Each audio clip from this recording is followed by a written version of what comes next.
Hey, it's Lisa, and I'm back again talking about or continuing our conversation about spiritual bypass, right? And I hope that people that have listened to what I have to say in the past are being blessed and that you're really getting something out of it and beginning to understand whether you have been in or you are a part of, that spiritual bypass, right? Where we think that our spirituality is what's going to take us to distance and being blessed and seeing all our blessings and seeing everything that we're entitled to from God, right? The spiritual bypass will do some things. It is a domino effect. You become more spiritual, you begin to have a prayer life, you begin to participate and engage with other spiritual people. You're doing some different things as a spiritual person, right? So that creates a whole new environment, atmosphere, and life results in itself, okay? But a lot of us are participating in that spiritual bypass because we are not embodying and allowing the spirit, right, to take over and renew us in inwardly, not just in being naturally obedient to the natural things, if you get me. Just being obedient to things in the natural, which is great. I'm always going to say that those things that you do to align yourself to Christ, to align yourself to being a spiritual being, they're always great. I would never put those down or try to minimize your efforts in doing that. But there are some other things that we need to do, and we can take a deep dive into Christianity if we wanted to.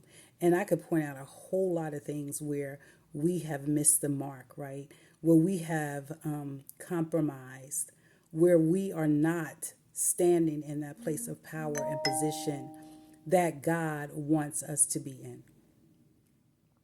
So I'm going to say, if you are following this message, and I know that there's some people here that need to hear this. I don't know who you are, but I know that God is impressing upon me and guiding me into giving this message. So that leads me to know that it's for somebody. Okay. This is resonating with someone. And if this is resonating with you, I want to send you a gift. I want to send you a gift. So I need for you to email me at one word, heyislisa at gmail.com. One word, heyislisa at gmail.com. And I want to send you a gift, right, that can help you along with this message. And one thing I can tell you is that to begin to embody and incorporate the things that God wants to do in your life is going to make changes that you never expected.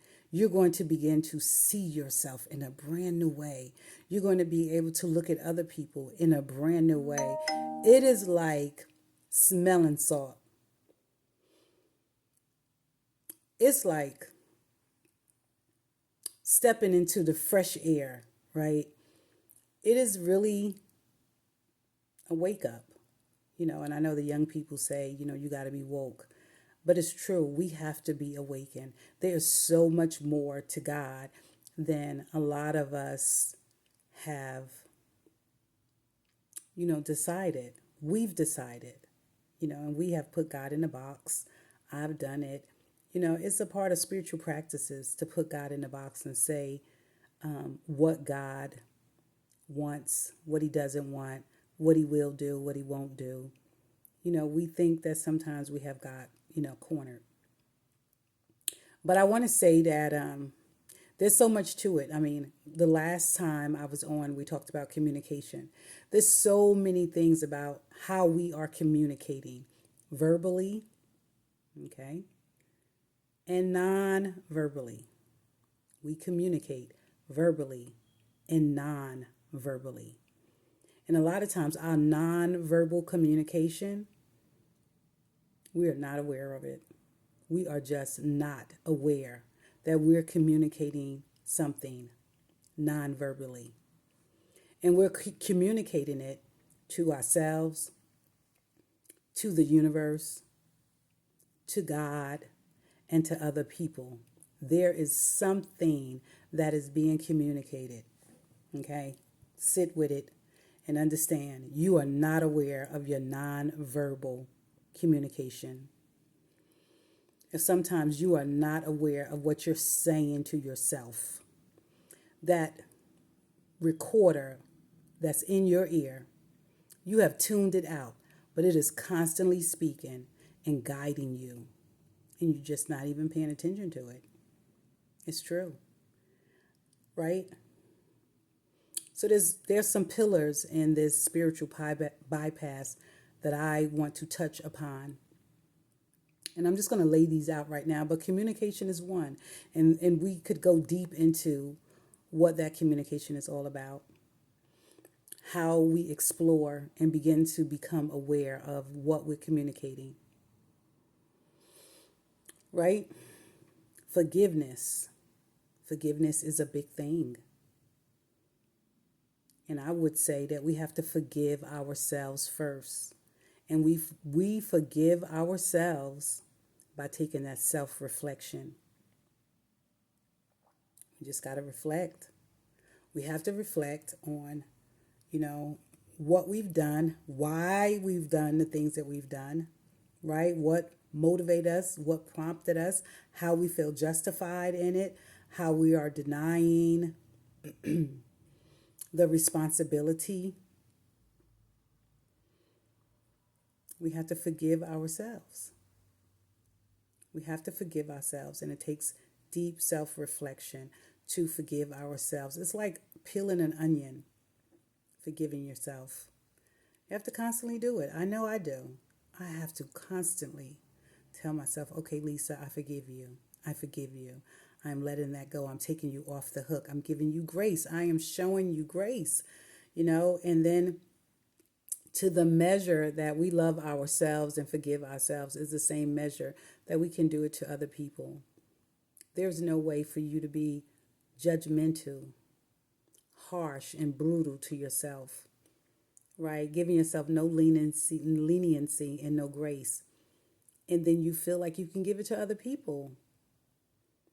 As Christianity demands us that we forgive, because God has forgiven us. But we ourselves have not forgiven ourselves. Right? And so we, to the measure, right? To the measure that we do anything, right? So there's a measure of forgiveness. There's a measure, right, of how we are being judgmental, cruel in some cases, really cruel, really judgmental, really neglectful of other people's feelings, really condescending, and just judgmental, not giving the grace, not having compassion, empathy, or understanding. And that's because we haven't given it to ourselves. So forgiveness is number 2. Ego is number 3, and that's a big one. I can't even talk about it now. And power is the last one, right? We have to recognize the power that God has given us to have dominion